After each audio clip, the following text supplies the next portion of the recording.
You will not believe what I'm about to tell you guys right now. This is an insane story from an ex-Blizzard and Overwatch 2 developer as to how they were treated at Blizzard by Blizzard management. This is frankly absolutely, it's so bad. So this is the developer in question. It's Chris Sayers, the lead visual FX artist for Overwatch 2 while he was at Blizzard. And this is going to be a tale about his promotion that wasn't actually a promotion and all of these horrific things which happened while he was at Blizzard. And frankly, it leaves me thinking, like, who would actually want to go and work for this company? I mean, I understand the people working there. There's a lot of complexities. You know, people need to earn money to live. Yeah, I'm not going in on those people. Don't be mistaken in any way. But, like, if you're looking at a game development career, why would you look at Blizzard? I mean, hell, all the mass layoffs as well recently across the entire industry. It's a very worrying time to be a game developer.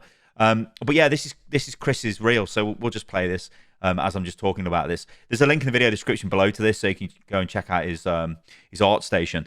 But yeah, he's responsible for visual effects, so you can see all these fancy, cool effects and stuff, which, you know, they look awesome. That cannot be denied. But what we're going to get into is the tale of, well, what's happened. So essentially, the preamble to this is he had a 3-month period where he, I presume, signed an NDA, so wasn't able to talk about his time at Blizzard. And, well, let's just break this down. It's so bad. But yeah, there is a link to this in the video description below if you want to check it out. Some really cool effects. Okay. I hope you guys are ready for this because, yeah, this is it. So this is what Chris says. So enough time has passed now for me to talk about why I decided to leave Blizzard. A mixed year with great teammates, but management that mistreated, lied to me, gaslit me, gave me a fake promotion, and HR that refused to help. He says, buckle up. Now, the distinction here, and he does actually clarify this in the next tweet, this isn't Team 4. So I don't think this is like the Overwatch developers or, you know, likes of Aaron Keller or anybody in charge of the Overwatch team in the Overwatch team. It's not those guys. It's the layer above. It's the Blizzard management layer. Those are the ones which have caused the problem. And yeah, so he says this. I want to start by saying that all of the people I got to work with on Team 4, which is Overwatch 2, were incredible. They were warm, welcoming, fun, friendly, and just so goddamn talented. There were so many great people on my team championing for me, and I'm so grateful for their support. Now, this is something you see a lot with Blizzard developers, right? You do see it with Overwatch 2 developers as well. The game's been through the ringer. Let's not like beat around the bush here. But the developers themselves always speak highly of other developers. You don't really see any sort of bad will being thrown around or anything like that. So I think, yeah, it is a universal thing that you see, and it's not the Overwatch developers that are bad per se. It's the management which is controlling them, which is making things just terrible. Okay, this is what he goes on to expand on. Unfortunately, however, I spent most of the year stressed out of my mind, working 4 people's jobs at once and having management make promises they had no intention of fulfilling, and I ultimately felt like I had no choice but to leave for my own mental health. So, okay, fair enough. Let's see what these are and get ready for this. Like, buckle up because it's outrageous. So we go back to July 2023. And Chris says this. I was invited to a meeting by art leadership and production to let me know they were interested in promoting me to lead visual FX artist of the cosmetics team, skins, emotes, play of the games, etc. I had only been there 6 months, and I told them basically, if you're sure, lol. So even he's thinking, why do they want to promote me? But are you going to turn, like, here's the thing. Would you turn down a promotion in your job? No, because what comes with a promotion? A pay rise. Yes, you get more responsibility, but you get a pay rise, pay rise, pay rise. So you take it, right? Even if you might think, wow, they're coming at me a bit early. I've only been here 6 months, but yeah, I'm doing good work. You know, that's the way you think. Okay, they really believe in me. They're giving me a promotion. Let's do it. I'm going to work super hard for this company. I'm loving it. But before accepting, I was adamant that we were all on the same page about the full role, what it meant, what I would be doing, and also what the promotion would come with, pay increases and a title change. And confirmed all of these details before going further, which is the first and correct step, right? If you're offered a job, you'd go, okay, what's in the contract? You know, what am I going to be paid? What's going to come with all of this? those details come through. You either say yes or no. If you say yes, then you go ahead with the job, right? So that's what's happened. We're at that stage. Anyway, we carry on. These conversations included other lead VFX art directors, associate art directors, production directors, and also HR. And as we were all happy, I started the job effective immediately with the details to come at the end of the week in writing. So he's accepted the job. He's accepted a contract. It's been, a verbal contract, let's say, but there's been back and forth, and it's going to be in writing at the end of the week. So you think, okay, fine, I'm going to get on with it. I'm going to carry on. But remember that, guys, at the end of the week. The new role was all of my existing responsibilities and workload as a senior, plus becoming a line manager of 3 people immediately, managing our entire outsourced VFX pipeline in China. I mean, this on its own is going to be a massive, massive job, plus additional lead things like planning and much more meetings, right? So he's gone from this to just all of this being dropped on top of him. But it's fine, right? Pay rise, yeah? It's fine. We'll do it. And he says Friday of that week comes nothing.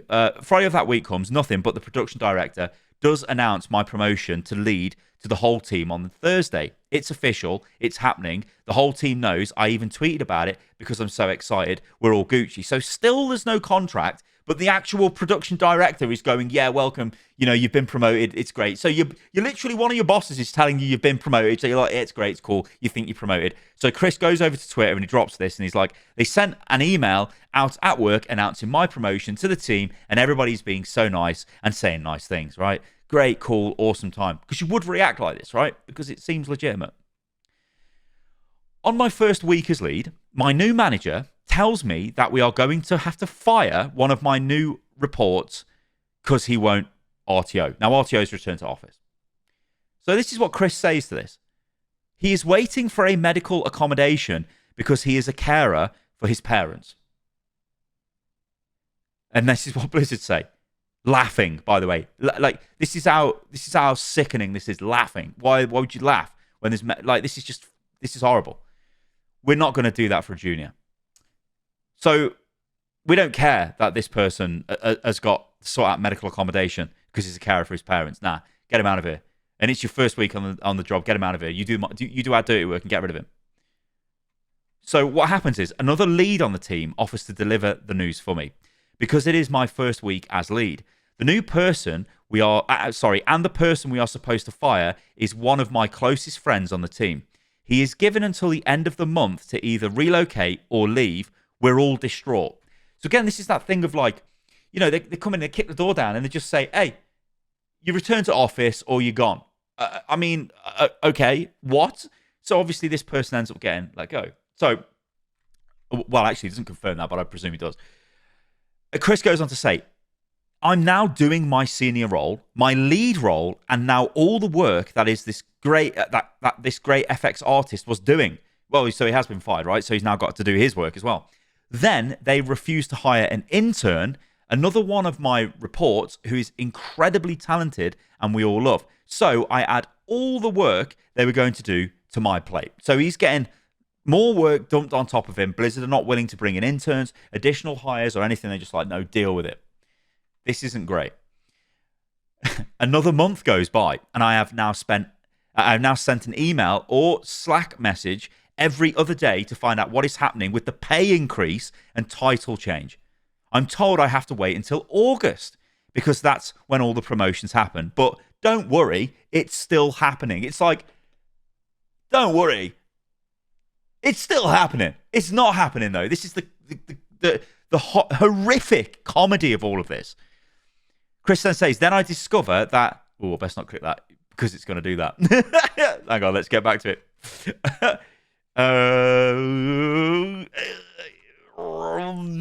There we go. Then I discover that I am earning less than 50% of every other lead VFX artist at Blizzard. So much so that as a lead, my salary is lower than every person I am managing. I send more emails. I'm told it's because I'm in the UK and my salary is based on market value, not your value.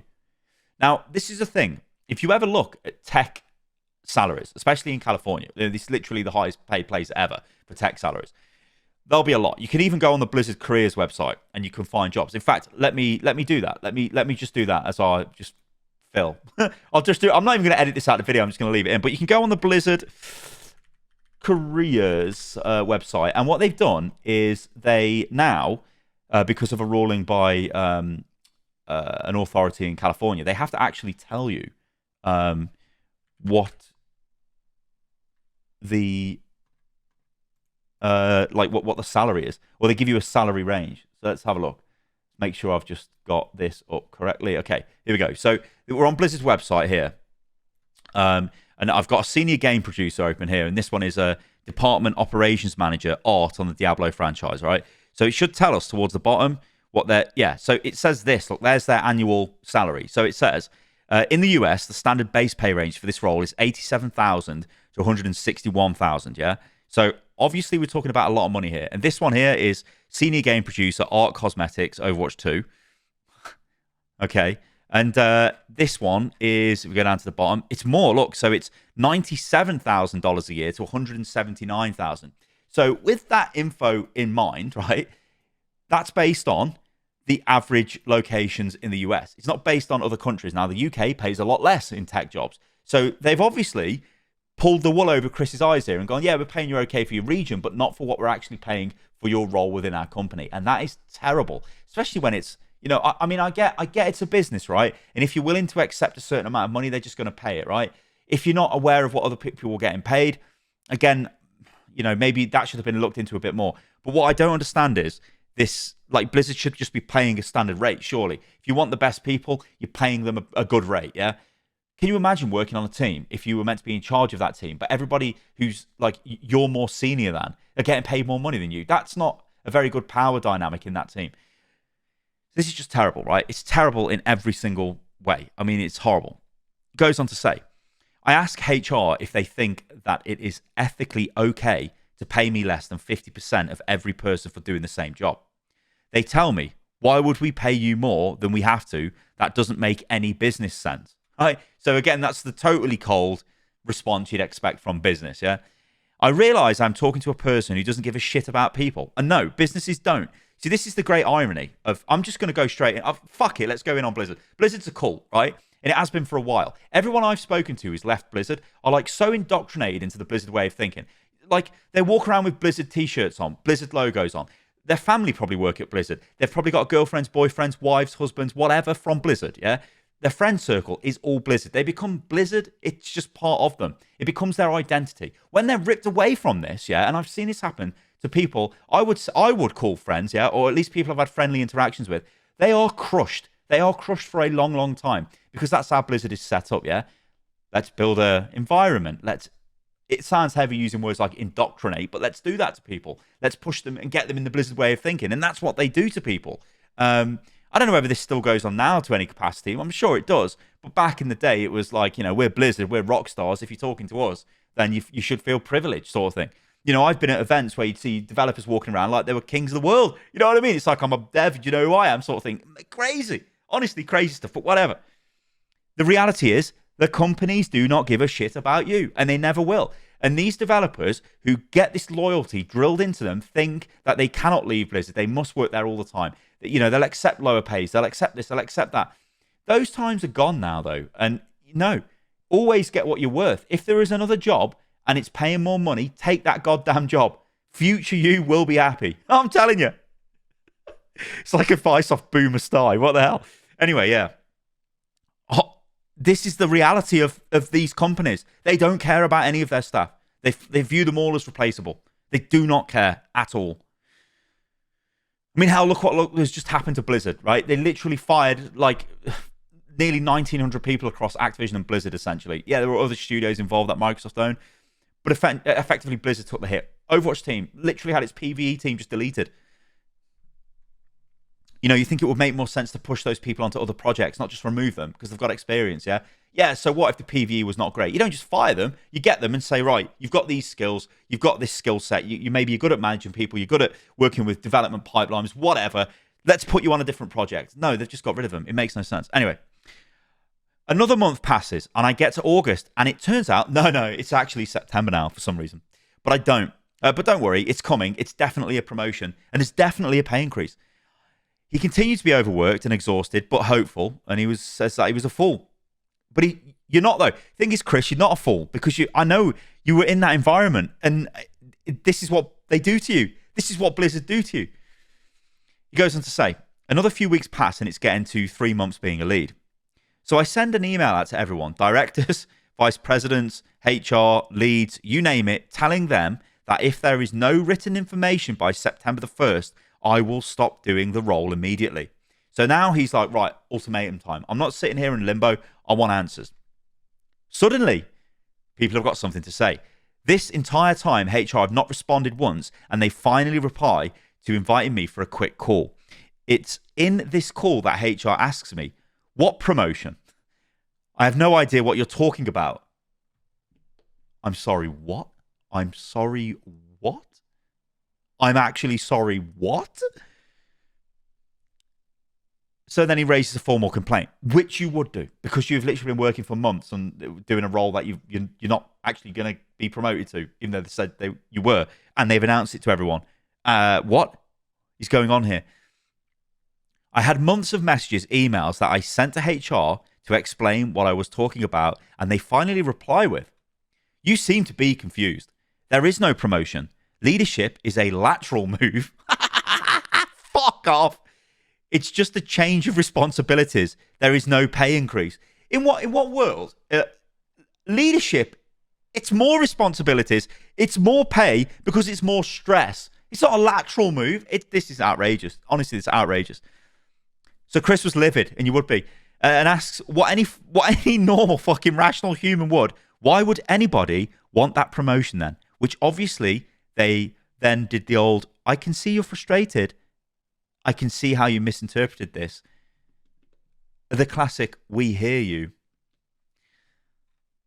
Chris then goes on to say, the investigation from the formal complaint comes back after a few weeks, and after some careful deliberation, decides that HR did nothing wrong and followed all processes correctly. So I hand in my resignation about an hour later, but it doesn't end there. Because no. HR then told me that because of my role as a lead, I had gained inexplicable knowledge that would put me at a business risk to work anywhere else. So they're activating a non-compete clause that restricts me from working anywhere for 3 months. What the hell? And you may be rightfully thinking, oh, so this is a paid 3 months, right? You can't stop someone from working at all for 3 months without paying the incorrect. That is exactly what they did. And unfortunately, completely legal because get fucked, I guess. I said I can't survive for 3 months without pay. I have a mortgage. And they looked me in the eye and said, well, you probably shouldn't have signed the contract then. Within a few minutes, I was locked out of my Slack and email, and that was the end of my time at Blizzard. I mean, it's just... these companies, man, they're so bad. If anyone has continued so far, thank you for listening.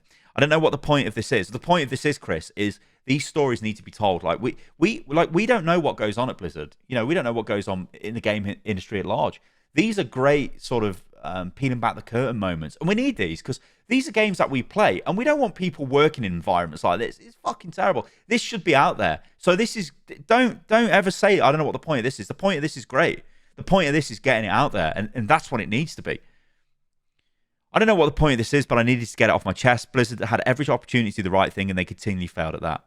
I also want to sincerely thank everyone who purchased a mentorship session or portfolio review with me at the end of last year. It quite literally saved me and meant that I was able to not go into debt. So I'm hugely grateful, and I hope that you all felt like they were worth it.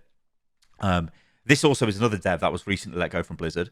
Says, I'm really sorry you went through this, man. Just terrible. I have no words. Chris says, I'm sorry that all of this is too familiar of a story to you too, Charles. I'm so thankful to have had your ear throughout all of it.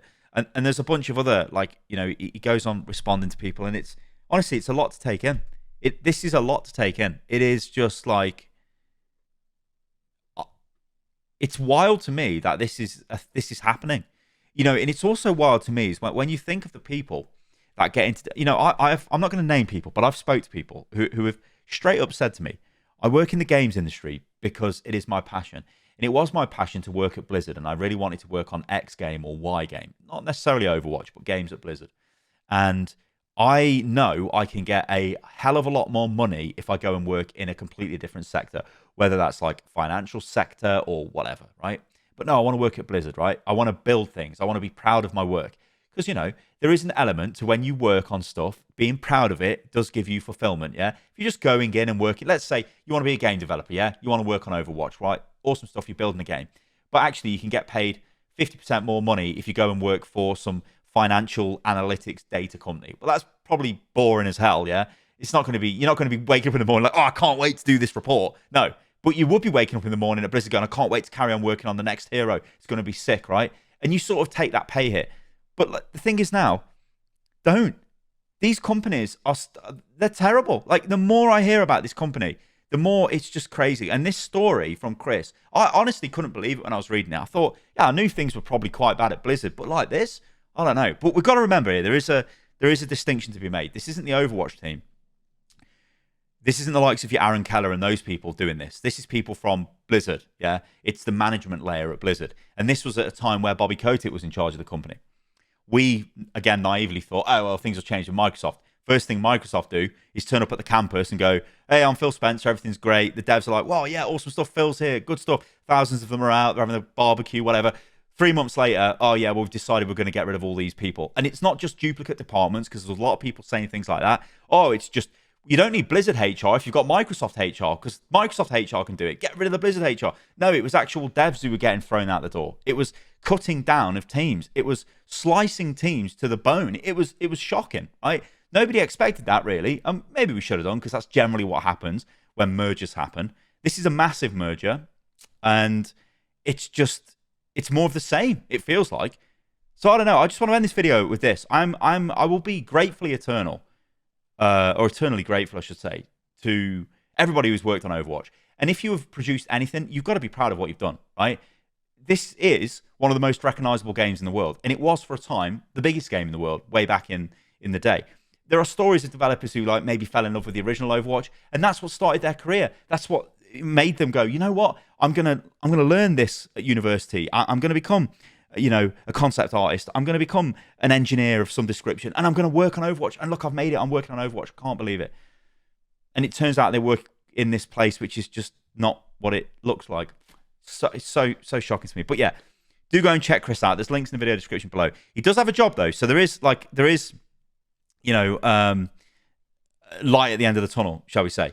So now he works for Anchor Point, which I don't think Anchor Point have got a game at the moment. If I just scroll up, you might be able to see that, yeah.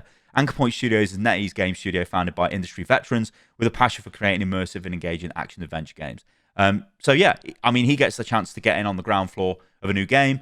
And by all accounts, when we you go through his art station, these visual effects look sick. They do look Blizzard as well. That's the other thing. Like, they've got that like Blizzard quality to them. That like,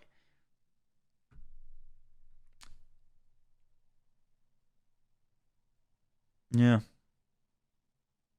All right, guys, I'm gonna leave the video at that. I hope you enjoyed the video. If you did, then let me know what you think about all of this in the comments below, and I'll catch you a lovely, lovely lot on the next one. See you soon.